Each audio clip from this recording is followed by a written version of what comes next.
یہ کون اللہ کے ولی ہیں؟ الذین آمنوا وکانوا یتقون، جو اللہ پر ایمان لاتے ہیں اور اللہ کا تقوی اختیار کرتے ہیں، اللہ سے ڈرتے ہیں۔ اللہ کا تقوی کیا ہے؟ جو مرضی میں آئے کرو، جیسے آئے ویسے کرو۔ طریقت کا نام اللہ کا تقوی ہے کہ مرضی سے جو چاہا حکم اپنے لیے نافذ کر لیا۔ نماز پڑھا تو بھی صحیح، نہیں پڑھا تو بھی کوئی بات نہیں، معاف کر دیا اللہ نے، سارے احکام ہم سے معاف ہو چکے ہیں، جو کریں گے وہ سب معاف ہو چکا ہے۔ نہیں میرے بھائیو، اگر معاف ہونا تھا تو اللہ کے رسول سے معاف ہوتا، اور اللہ کے رسول ہی اللہ کے سب سے چہیتے تھے۔ لیکن اللہ کے رسول بھی نماز ادا کر رہے ہیں، اللہ کی عبادت کر رہے ہیں، اور اتنی لمبی عبادت کہ آپ کے قدم میں، آپ کے پیر میں ورم آ جا رہا ہے۔ اللہ کے رسول صلی اللہ علیہ وسلم نے کہا، عائشہ افلا اکون عبدا شکورا، کیا میں اپنے رب کا شکر گزار بندہ نہ بنوں؟ جب حضرت عائشہ نے کہا تھا کہ اللہ کے رسول آپ کیوں اتنی لمبی نمازیں پڑھ رہے ہیں، تو اللہ کے نبی نے کہا تھا میں اپنے رب کا شکر گزار بندہ نہ بنوں؟ پتہ یہ چلا کہ اللہ کا ولی بننے کے لیے شرط ہے ایمان اور تقوی ہونا چاہیے، بندہ مومن ہو۔ ہم جس کو پانی کے اوپر دوڑتا ہوا دیکھ لیں، بولے اللہ کا ولی ہے؟ ہاں، اجمیر کی گلی میں ایک بابا صاحب گھوم رہے ہیں، وہ ہاتھ ہوا میں پھیرتے ہیں، اس کے بعد لوگوں کو چاکلیٹ دے دیتے ہیں، یہ تو اللہ کے بہت بڑے ولی ہیں بھائی، وہ اللہ کے ولی نہیں ہو سکتے۔ کوئی کانٹے کے اوپر لیٹا ہوا ہے، وہ اللہ کا بہت بڑا ولی ہے۔ ہاں، اس طریقے سے کوئی آگ میں لیٹا ہوا، وہ اللہ کا بہت بڑا ولی ہے۔ یہ سب کی سب ڈھکوسلے بازیاں ہیں جو قوم کو گمراہ کرنے کے لیے کی جاتی، شیطان کا سہارا لے کر اور کچھ اور فراڈ کر کر لوگوں کو گمراہ کیا جاتا ہے، لوگ سمجھ نہیں پاتے، اور ان کو کہتے ہیں نہیں یہ بہت پہنچی ہوئی شخصیت ہے بھائی، ان کے ہاتھ سے تو بہت کرامت ہو رہی ہے۔ کرامت ہے یہ کرامت ہے؟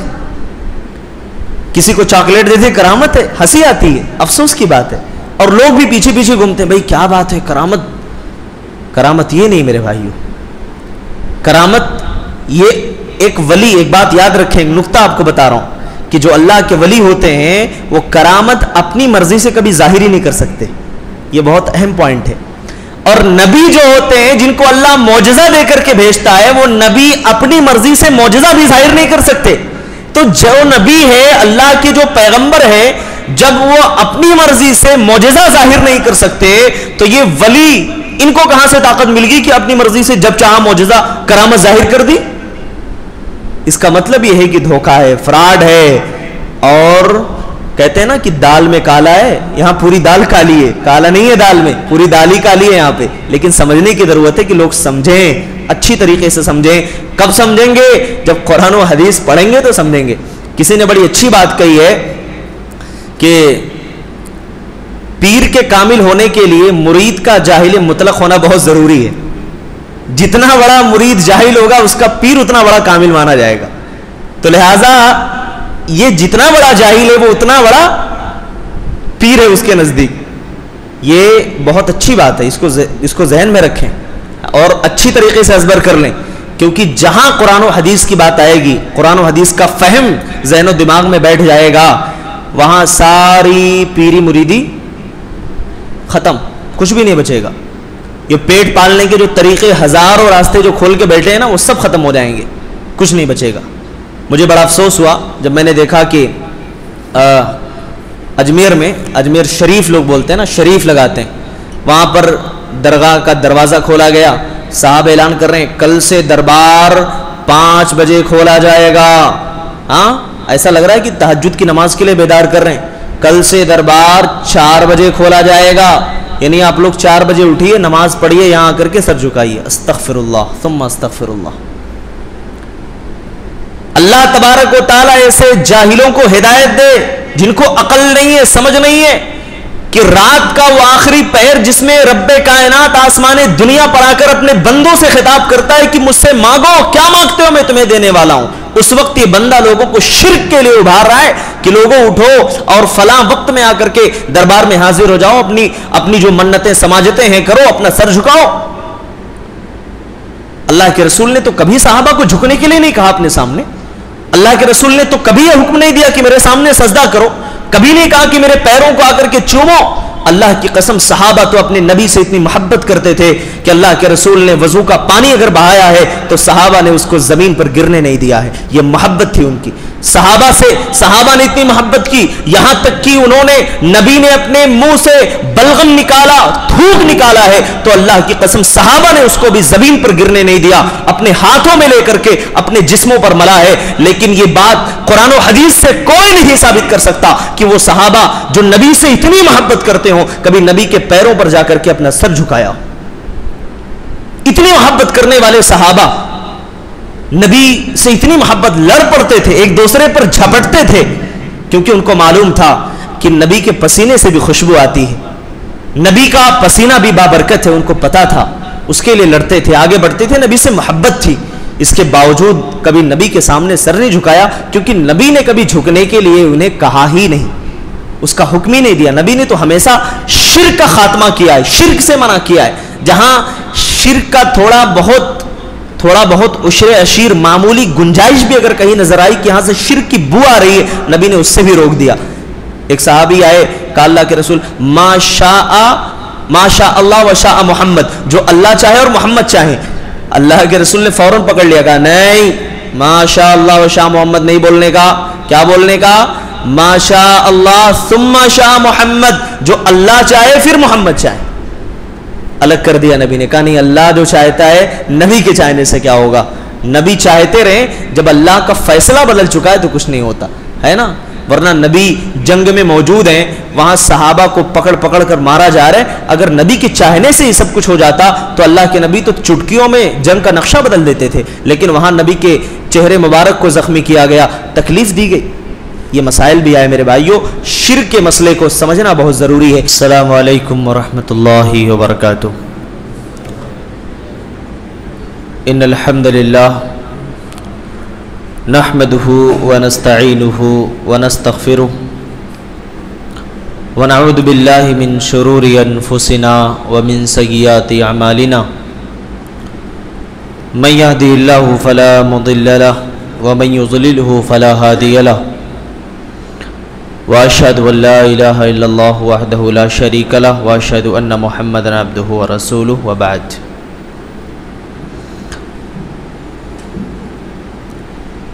گیارہویں پارے کا خلاصہ پیش خدمت ہے. اس سے پہلے کچھ اہم ملاحظات میں آپ کے سامنے رکھنا چاہتا ہوں. کئی دنوں سے یہ شکایت آ رہی ہے کہ بہت سارے بچے نیچے شور مچا رہے ہیں، مسجد میں بہت زیادہ شور مچا رہے ہیں.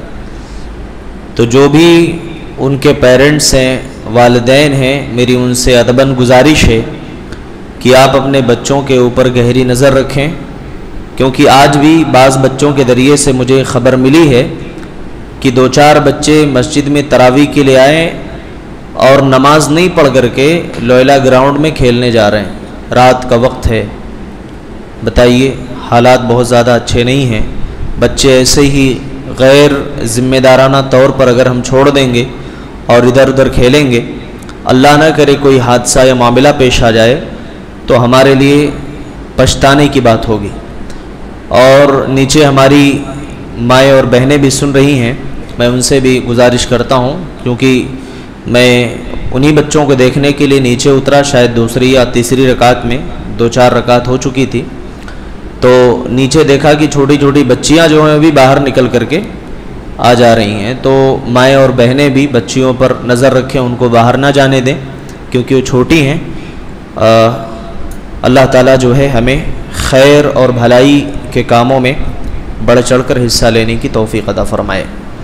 تو بہرکیف 11ویں پارے کا خلاصہ آپ کے سامنے پیش خدمت ہے. اللہ تبارک و تعالیٰ نے سب سے پہلے جنگ تبوک میں پیچھے رہ جانے والے لوگوں کے بارے میں ذکر فرمایا کہ کچھ منافقین تھے اور کچھ لوگ پکے اور سچے مومن تھے، لیکن ان کی سستی اور کاہلی کی وجہ سے ایسا ہوا کہ جو ہے وہ نہیں جا سکے. اللہ کے رسول صلی اللہ علیہ وسلم کے پاس جب وہ لوگ آئے تو منافقین نے اپنے اپنے بہانے سامنے رکھے کہ اللہ کے رسول ایسا تھا ویسا تھا معاملہ، یعنی کچھ نہ کچھ جھوٹ انہوں نے بولا. لیکن جو سچے تھے وہ آئے اور کہا, 3 لوگ تھے وہ, کعب بن مالک, ہلال بن امیہ اور مرارہ بن ربیعہ. کہا کہ اللہ کے رسول, ہم ان سے زیادہ چرب زبان ہیں, اگر ہم اپنی بات رکھنے پر آئیں تو ہم آپ کو منوا لیں گے اور آپ مان بھی جائیں گے کہ ہم اپنے دعوے میں سچے ہیں, جھوٹے نہیں ہیں. لیکن ہمیں اس بات کا بھی یقین ہے کہ اگر آج ہم نے جھوٹ بولا تو کل کے دن اللہ تعالیٰ آپ کو بتا دے گا. تو لہٰذا سچی بات یہی ہے کہ کوئی بھی عذر نہیں تھا ہمارے پاس, سستی اور کاہلی کی وجہ سے ہم جنگ میں شامل نہیں ہو سکے. تو اللہ تبارک و تعالیٰ نے ان لوگوں کو کچھ دنوں کے لیے سزا دی, یعنی مسلمانوں سے گفت و شنید اور سلام و دعا سب بائیکاٹ کر دیا گیا. تھوڑے دنوں کے بعد کہا گیا کہ اپنی بیویوں سے بھی الگ ہو جاؤ. تو پوچھا کہ اللہ کے رسول, طلاق دینا ہے یا پھر الگ ہونا ہے؟ تو کہا نہیں, صرف الگ ہونا ہے, طلاق نہیں دینا ہے. بہرکیف کافی دن گزر گئے. اس کے بعد اللہ تعالیٰ نے توبہ کا اعلان کیا کہ میں نے جو ہے ان کی توبہ قبول فرما لی ہے. تو اس واقعے سے ایک نتیجہ یہ سامنے آیا کہ وقتی طور پر سچ بولنے میں تکلیف آ سکتی ہے, عارضی تکلیف آ سکتی ہے, لیکن اس عارضی ذلت اور تکلیف کے بعد دائمی عزت ملتی ہے, ہمیشگی والی عزت ملتی ہے. تو لہٰذا آدمی کو سچ بولنا چاہیے, جھوٹ نہیں بولنا چاہیے. اس کے بعد اللہ تعالیٰ نے یہ بیان فرمایا کہ مہاجرین و انصار, ان کے منہج پر چلنے والے لوگ جنتی ہیں. یعنی جو مہاجرین و انصار ہیں, جو اولین مسلمان ہوئے, اللہ کے رسول کے دعوے پر یا آپ کے تبلیغ پر انہوں نے اسلام کو قبول کیا, تو ان کے منہج پر جو لوگ چلیں گے وہی لوگ جنتی ہیں. ایسے لوگوں کی اللہ تعالیٰ نے تعریف کرتے ہوئے فرمایا, والسابقون الاولون من المہاجرین والانصار والذین اتبعوہم باحسان رضی اللہ عنہم ورضوا عنہ. اللہ نے فرمایا کہ وہ لوگ جو سابقون الاولون ہیں, پہلے اسلام لانے والے ہیں, مہاجرین میں سے, انصار میں سے. اب مفسرین کے درمیان بڑا شدید اختلاف ہوا کہ یہ مہاجرین میں سے سب سے پہلے ایمان لانے والے سابقون الاولون یہ کون لوگ ہیں؟ تو بعض لوگوں نے کہا کہ اس سے مراد بدری صحابی ہیں, بعض نے کہا کہ اس سے مراد جو ہے شروع میں اسلام لانے والے لوگ ہیں. بہرکیف کوئی بھی ہو, بعض نے کہا کہ اس سے بیعت رضوان کرنے والے بعض صحابہ مراد ہیں, لیکن کوئی بھی ہو, جو بھی مراد ہیں وہ سب کے سب بعد والوں سے بہتر ہیں, اولون ہیں, چونکہ پہلے اسلام لے کر کے آئے. انہوں نے اپنا گھر بار چھوڑا, اپنے جائیداد کو چھوڑا, سب کچھ قربان کیا اللہ کے لیے. تو یہ مہاجرین, یہ اولین مراد ہیں. اور انصار سے کون لوگ مراد ہیں؟ سن 11 نبوی میں 7 لوگ مدینے سے اللہ کے رسول صلی اللہ علیہ وسلم کی خدمت میں حاضر ہوئے اور انہوں نے نبی کے ہاتھ پر بیعت کی. اسی کو پہلی بیعت عقبہ کہا جاتا ہے. یہ 7 لوگ تھے. اس کے بعد سن 12 نبوی میں تقریباً 70 لوگ مسلمانوں میں مدینے سے 70 لوگ آئے اور اللہ کے نبی کے ہاتھ پر بیعت کی, جس میں سے 2 عورتیں بھی تھیں. تو یہ انصار میں سے اولون اور سابقون مراد ہیں. اس کے بعد تیسری قسم کے لوگ وہ ہیں جو ان کے نقش قدم پر چلنے والے ہیں, والذین اتبعوہم باحسان, اور جنہوں نے ان کی اتباع کی, یعنی ان کے نقش قدم پر چلے. یہ کون لوگ ہیں؟ یہ قیامت تک آنے والے لوگ ہیں, جو بھی ان کے منہج پر اور ان کے بتائے ہوئے اور ان کے چلے ہوئے اصول و ضابطے پر چلیں گے. جس پر یہ چلے تو وہ واقعی اللہ تبارک و تعالیٰ کے چہیتے ہوں گے, اللہ کے پسندیدہ بندے ہوں گے, اور یہ لوگ اللہ کی نظر میں کامیاب ہیں. گویا کہ جو نقش قدم اللہ کے رسول نے چھوڑا, جس پر صحابہ چلے, جس پر مہاجرین و انصار چلے, اسی پر ہمیں چلنا ہے, اور قیامت تک جو اس پر چلیں گے وہی اللہ کے نزدیک ہدایت یاب ہیں اور وہی کامیاب ہیں. اس کے بعد اللہ تعالیٰ نے منافقوں کی کچھ پلاننگ کا تذکرہ فرمایا کہ منافق جو ہیں یہ بڑے دشمن ہیں مسلمانوں کے, اور انہوں نے کوئی بھی ایسا موقع اپنے ہاتھ سے چھوڑا نہیں ہے. ایک موقع آیا مسجد تعمیر کرنے کے لیے, تو انہوں نے ایک مسجد بنائی جس کو مسجد زرار کہا جاتا ہے. اللہ تبارک و تعالیٰ نے فرمایا کہ والذین اتخذوا مسجدا زرارا وکفرا وتفریقا بین المؤمنین, ان لوگوں نے جس مسجد کی تعمیر کی اس کے 4 مقاصد تھے. پہلا, یہ مسجد زرار تھی, مسجد تقوی نہیں تھی. دوسرا مقصد کیا تھا اس مسجد کی بنیاد کفر پر رکھی گئی، اور تیسرا مقصد یہ تھا مومنوں کے درمیان پھوٹ ڈال دو، لڑاؤ سب کو، اختلافات پیدا کرو، اور چوتھا مقصد یہ تھا کہ جو لوگ اللہ اس کے رسول سے جنگ کرنے والے ہیں ان کو پناہ دیا جائے، اس لیے اس مسجد کو قائم کیا گیا۔ اللہ کے رسول اسی ٹائم پہ غزوہ تبوک کے لیے نکلنے والے تھے، یہ لوگ آئے اور آ کر کے کہا اللہ کے رسول ایسا ہے ہماری مسجد میں آ کر کے نماز پڑھا دیجئے تاکہ ہم جو ہے نماز تسلسل کے ساتھ شروع کر دیں۔ اللہ کے رسول غزوہ تبوک کے لیے نکلنے والے ہیں، آپ نے کہا دیکھو ایسا ہے میں غزوے کے لیے جا رہا ہوں، جنگ سے واپسی پر میں آؤں گا اور نماز ادا کروں گا۔ اللہ کے نبی نکل گئے، واپسی پر آ رہے ہیں، جیسے آپ مدینے کے بالکل قریب ہیں، پہنچنے والے ہیں، حضرت جبریل علیہ السلام آیت کریمہ لے کر کے نازل ہوئے اور کہا کہ اے اللہ کے رسول ولا تصلی، اللہ کے نبی ولا تقم، آپ اس میں نماز ادا نہ کریں، نماز قائم نہ کریں۔ تو نماز قائم کرنے کا دو مطلب یہاں مفسرین نے بیان کیا، پہلا یہ کہ آپ وہاں پر کھڑے ہی نہ ہوں، یعنی نماز پڑھنا تو دور کی بات، وہاں آپ کو کھڑے ہی نہیں ہونا ہے، اور دوسرا مطلب یہ بیان کیا کہ اللہ کے رسول آپ وہاں نماز ادا ہی نہ کریں کیونکہ اس مسجد کی بنیاد کفر پر رکھی گئی ہے، تفریقا بین المومنین، مسلمانوں کو لڑانے کے لیے رکھی گئی ہے، لہٰذا آپ وہاں نماز ادا نہیں کر سکتے۔ اللہ کے رسول فوراً باز آ گئے اور مسجد زرار کو ڈھانے کا حکم دیا اللہ کے نبی نے۔ اس سے یہ پتہ چلا کہ انہوں نے مسلمانوں کا چھولا اوڑھ کر کے مسلمانوں کے بیچ میں تفریق ڈالنے کے لیے اور کفر کو پروان چڑھانے کے لیے پوری کوشش کی تھی، ایڑی سے چوٹی تک کا زور لگا لیا تھا۔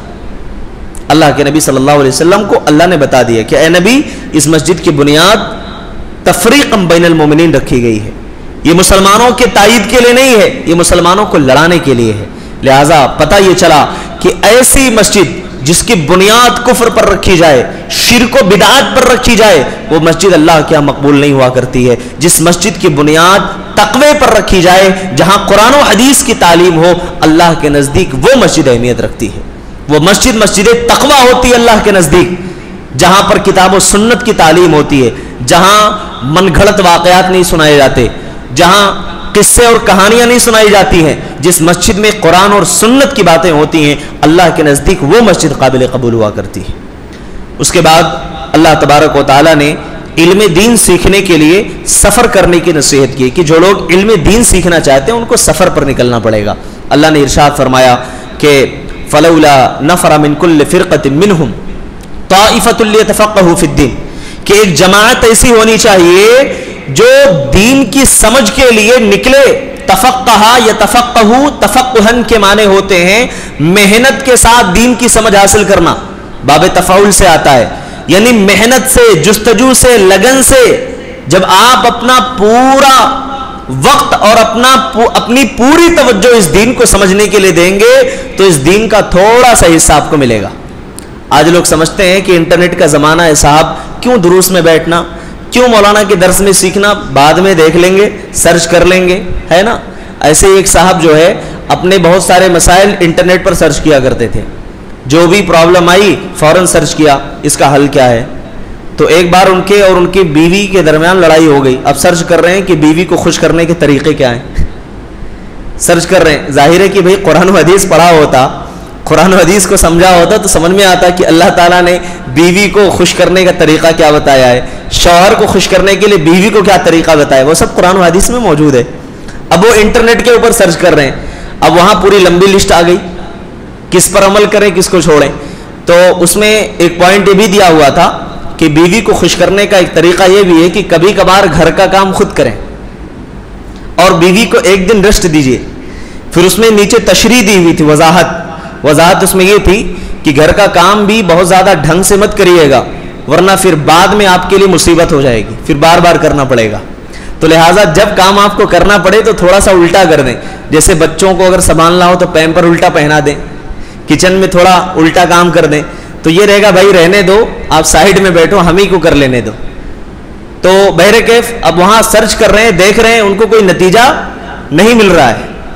تو نتیجہ یہاں بیان کرنے کا مقصد یہ ہے کہ ہمیں جب قرآن اور حدیث کی تعلیم ہوگی، اس کا گہرا علم ہوگا تو ہر مسئلے کا حل ہے ہمارے پاس، ہمیں انٹرنیٹ پر سرچ کرنے کی ضرورت نہیں ہے، ہمیں ساری چیزیں ملیں گی اور واقعی ملیں گی، کیونکہ اللہ تعالیٰ نے اس کو کتاب ہدایت بتایا ہے، یہ زندگی کے ہر مسئلے کا حل پیش کرتی ہے کتاب۔ تو اللہ تبارک و تعالیٰ نے فرمایا کہ کچھ لوگ ہونے چاہیے جو دین کی سمجھ حاصل کرنے کے لیے نکلیں۔ تفقہ فی الدین سے دو چیزیں مراد لی گئیں۔ پہلا، جنگ کی سمجھ، بعض مفسرین نے اس سے ایک مراد یہ لیا کہ جنگ کی سمجھ حاصل کریں، اور بعض نے کہا کہ ہاں پورا دین اسلام مراد ہے، کہ کچھ جماعت ایسی ہو جو دین اسلام کا علم حاصل کرے، پورا علم حاصل کرے، کیا احکام ہے نا جو اللہ نے حکم دیا ہے، کس چیز سے اللہ نے روکا ہے، ساری چیزیں معلوم کریں۔ تو کچھ لوگ ایسے ہونے چاہیے، کیونکہ یہ چیز کامن ہے کہ بھائی سارے لوگ تو جنگ پر نکل نہیں سکتے ہیں، سارے لوگ تو نہیں جا سکتے، بلکہ ان میں سے کچھ لوگوں کا رکنا بھی ضروری ہوگا، ہے نا۔ تو لہٰذا اسی لیے اللہ تعالیٰ نے یہ حکم دیا کہ کچھ لوگ ایسے ہونے چاہیے جو دین کا علم حاصل کریں۔ بعض مفسرین نے یہاں پر یہ وضاحت کی ہے کہ اللہ کے رسول چونکہ جنگ پر بہت زیادہ رہتے تھے، غزوے میں آپ جایا کرتے تھے، اور اس وقت بہت سارے صحابہ بھی آپ کے ساتھ میں رہا کرتے تھے، تو انہیں حکم دیا گیا کہ وہ نکلے نبی کے ساتھ، تاکہ نبی کے ساتھ رہ کر کے تعلیم حاصل کریں، کیونکہ نبی ان کو سکھائیں گے۔ اور کبھی ایسا بھی ہوتا تھا کہ اللہ کے نبی جب خود نہیں جاتے تو کسی ایسے صحابی کو بھیجا کرتے تھے جن کو دین کا اچھا علم ہوا کرتا تھا، تاکہ دیگر صحابہ ان کے ساتھ رہ کر کے سیکھ لیا کریں۔ تو اللہ تعالیٰ نے حکم دیا کہ علم دین حاصل کرو، اس کے لیے مشقت اٹھانی پڑے گی، اور یہ فضیلت ہے، یاد رکھیے۔ اللہ کے نبی نے فرمایا کہ جو آدمی مجھ سے کوئی حدیث سنتا ہے فَرُبَّ مُبَلِّغٍ أَحْفَظُ مِنْ سَامِعٍ، اور وہ دوسروں تک پہنچاتا ہے، تو کبھی کبھار پہنچانے والا یعنی جس تک بات پہنچائی گئی ہے وہ اس کو زیادہ سمجھنے والا ہوتا ہے پہنچانے والے سے۔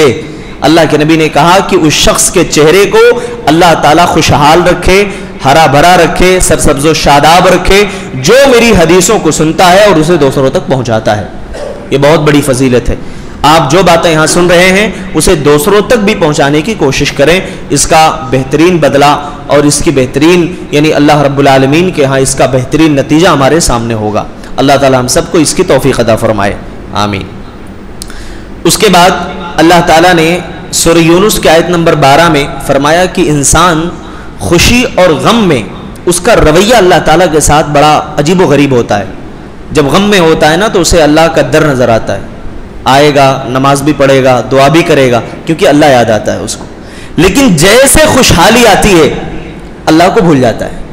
اللہ تعالیٰ نے یہ نقشہ اتنے بہترین انداز میں کھینچا، فرمایا وَإِذَا مَسَّ الْإِنسَانَ الضُّرُّ دَعَانَ لِجَنبِهِ أَوْ قَاعِدًا، جب انسان کو کوئی تکلیف لاحق ہوتی ہے، کوئی پریشانی پہنچتی ہے تو مجھے پکارنے لگتا ہے، کھڑے ہو کر کے پکارتا ہے، سویا ہوتا ہے تو بھی مجھے یاد کرتا ہے، یعنی اللہ تبارک و تعالیٰ کو ہر وقت یاد کرتا ہے۔ جب اس کی پریشانی دور ہو جاتی ہے، تکلیف اس کی دور ہو جاتی ہے، وہ اللہ کو بھول جاتا ہے۔ اللہ نے اسی آیت میں آگے فرمایا کہ جب ہم اس کی تکلیف کو دور کر دیتے ہیں تو ایسا لگتا ہے کہ جیسے اس نے مجھ سے کبھی دعا ہی نہیں کیا تھا، اللہ کو جیسے اس نے پہچانا ہی نہیں، کبھی اللہ سے گویا کہ دعا ہی نہیں کیا، یعنی اس کا رویہ ایسا بدل جاتا ہے، اللہ تعالیٰ سے اس کا تعلق ایسا کمزور ہو جاتا ہے۔ پیارے نبی صلی اللہ علیہ وسلم کی حدیث ہے، صحیح مسلم کی روایت ہے کہ جو شخص چاہتا ہے کہ غمی کے حالت میں، مصیبت کے حالت میں اللہ تعالیٰ اس کی دعاؤں کو قبول کرے تو اسے چاہیے کہ خوشی کی حالت میں کثرت سے اللہ سے دعا کرے۔ یہ بہت بڑی فضیلت ہے، یاد رکھیے۔ بعض لوگ بڑی مصیبت میں ہوتے ہیں نا، دعائیں کرتے ہیں، بولتے ہیں اللہ تعالیٰ دعا نہیں سن رہا ہے، تو کیسے سنے گا جب ہم نے اللہ تعالیٰ سے اتنا برا رویہ اللہ تعالیٰ کے ساتھ ہمارا ہے کہ جب ہم غم میں ہوتے ہیں تو دعا کرتے ہیں، خوشی میں ہوتے ہیں تو بھول جاتے ہیں، تو اللہ تعالیٰ بھی ہمیں بھلا دیتا ہے۔ اللہ کو ہمیشہ یاد رکھنا ہے، خوشی میں ہے تب بھی دعا کریں اور غمی میں ہے تب بھی دعا کریں۔ جب خوشی میں کریں گے تو اللہ غمی میں بدرجے اولا ہماری دعاؤں کو قبول فرمائے گا۔ یہ فضیلت ہے میرے بھائیوں۔ اس کے بعد اللہ تعالیٰ نے فرمایا کہ مشرکین کا معاملہ کیا تھا اللہ کے ساتھ۔ یہ جب سفر پر نکلتے تھے، کشتی میں سوار ہوتے تھے، سمندر میں ہے نا، کشتی طوفان کی زد میں آ گئی، ڈوبنے والی ہے، جان کے لالے پڑے ہوئے ہیں، اب کی تب کشتی ڈوب گئی، فوراً دعا کرتے تھے اللہ سے، اے اللہ مجھ کو بچا لے، اے اللہ ہمیں تو نجات دے دے، اے اللہ تو ہی نجات دینے والا ہے. اور جب اللہ رب العالمین انہیں اس کشتی میں بچا لیتا تھا, انہیں محفوظ فرما دیتا تھا, تو اللہ کے ساتھ پھر شریک کرنے لگتے تھے. یہاں بعض مفسرین نے نکتہ بھی لکھا ہے کہ وہ مشرکین تو آج کے نام نہاد مسلمانوں سے بھی اچھے تھے, آج کے نام نہاد مسلمان تو ان مشرکین سے بھی گئے گزرے ہیں. وہ مشرکین تو ایسے تھے جو مصیبت میں اللہ کو یاد کر لیا کرتے تھے, اللہ تبارک و تعالیٰ سے دعائیں کیا کرتے تھے, لیکن آج کا مسلمان ایسا ہے کہ وہ مصیبت میں بھی اللہ کو یاد ہی نہیں کرتا. اللہ کو کہاں یاد کرتا ہے؟ یا مشکل کشاد مدد, یا خواجہ غریب نواز المدد, اس طریقے کے نعرے لگاتا ہے. مصیبت میں تکلیف میں اللہ کو چھوڑ کر کے غیر اللہ کو یاد کرتا ہے. تو کم سے کم اس دور کے مشرکین تو اچھے تھے نا آج مسلمانوں سے, ان کو تو معلوم تھا کہ مصیبت میں نجات اللہ ہی دے گا, لیکن آج کے مسلمان کو سمجھ نہیں آتا کہ مصیبت میں نجات اللہ ہی دینے والا ہے. اللہ تعالیٰ عقیدے کی اصلاح فرمائے. اس کے بعد اللہ تبارک و تعالیٰ نے فرمایا کہ نبی کریم صلی اللہ علیہ وسلم بھی خود اپنے نفع اور نقصان کے مالک نہیں ہیں. لوگ کہتے ہیں کہ نبی کریم صلی اللہ علیہ وسلم کے تعلق سے کہ اللہ تعالیٰ نے نبی کو سب کچھ دے دیا ہے, نبی اپنے ہاتھ سے تقسیم کر رہے ہیں, خزانے ہیں ان کے پاس, اور اللہ نے کہا کہ ہم نے نبی کو نفع و نقصان کا مالک نہیں بنایا ہے, اور وہ خود اپنے آپ کے لیے بھی نفع و نقصان کے مالک نہیں ہے. قُلْ لَا أَمْلِكُ لِنَفْسِي نَفْعًا وَلَا ضَرًّا, اے نبی آپ کہہ دو میں اپنے لیے بھی کسی نفع نقصان کا مالک نہیں ہوں. اگر مجھے بھی کوئی نفع پہنچتا ہے تو اللہ کے حکم سے, کوئی نقصان مجھے پہنچتا ہے تو بھی اللہ کے حکم سے. جب میں اپنے لیے نفع نقصان کا مالک نہیں ہوں تو تمہیں نفع نقصان میں کیسے پہنچا سکتا ہوں. کتنی بڑی عقیدے کی بات معلوم ہوئی کہ اللہ تعالیٰ ہی کی ذات نفع و نقصان کی مالک ہے. ہمیں سارے نفع اور سارے نقصان اللہ کی طرف کرنا چاہیے کہ اللہ جب چاہے گا ہمیں نفع پہنچائے گا, اور اللہ جب چاہے ہمیں نقصان میں ڈال سکتا ہے. اسی لیے ہر نماز کے بعد ہم دعا پڑھتے ہیں اللہم لا مانع لما آتیت ولا معطی لما منعت, کہ اے اللہ جو تو عطا فرما دے اسے کوئی روکنے والا نہیں, اور جو تو روک لے اسے کوئی عطا کرنے والا نہیں. ہر نماز کے بعد یہ دعا ہم پڑھتے ہیں, لیکن اس دعا کا جو مطلب ہے شاید وہ سمجھتے نہیں ہیں. اللہ نے جو چیز عطا کرنی ہے اسے کوئی روک سکتا ہے؟ نہیں روک سکتا. اللہ تبارک و تعالیٰ مسبب الاسباب ہے. جہاں اسباب کے سارے دروازے بند ہو جاتے ہیں وہاں اللہ دروازے کھول دیتا ہے, کیونکہ اللہ ہر چیز پر قادر ہے. اور یہ عقیدہ ہمیں اپنے دل میں پیدا کرنا پڑے گا, یہ احساس جگانا پڑے گا اپنے اندر, تب ہمارا ایمان پختہ ہوگا, تب ہمارا ایمان مضبوط ہوگا. ورنہ ہم یہ سوچیں فلاں بھی نفع نقصان کا مالک ہے, فلاں بھی نفع نقصان کا مالک ہے, تو یاد رکھیے کہ پھر ہمارے عقیدے میں خلل ہے, کمزوری ہے جس کی اصلاح کی ضرورت ہے. اس کے بعد اللہ تبارک و تعالیٰ نے فرمایا کہ اولیاء اللہ کا مقام کیا ہے. دیکھیے جو اللہ کے ولی ہوتے ہیں وہ بڑے اللہ کے مقرب ہوتے ہیں, اللہ کے بڑے چہیتے ہوتے ہیں, لیکن اللہ کا ولی بننا یہ اتنا آسان کام نہیں ہے. اللہ کا ولی بننے کے لیے کچھ ہونا چاہیے ہمارے اندر. کیا ہونا چاہیے؟ قرآن نے وہ صفت بیان فرمائی, الا ان اولیاء اللہ لا خوف علیہم ولا هم يحزنون, خبردار جو اللہ کے ولی ہیں نہ انہیں کوئی خوف ہوتا ہے نہ انہیں کوئی غم ہوتا ہے. اللہ تعالیٰ اس معاشرے اور سماج کو شرک اور بدعات کی خرافات سے پاک فرمائے. اللہ تعالیٰ ہم سب کو توحید پر قائم و دائم فرمائے. آمین. تقبل یا رب العالمین. وآخر دعوانا ان الحمد للہ رب العالمین.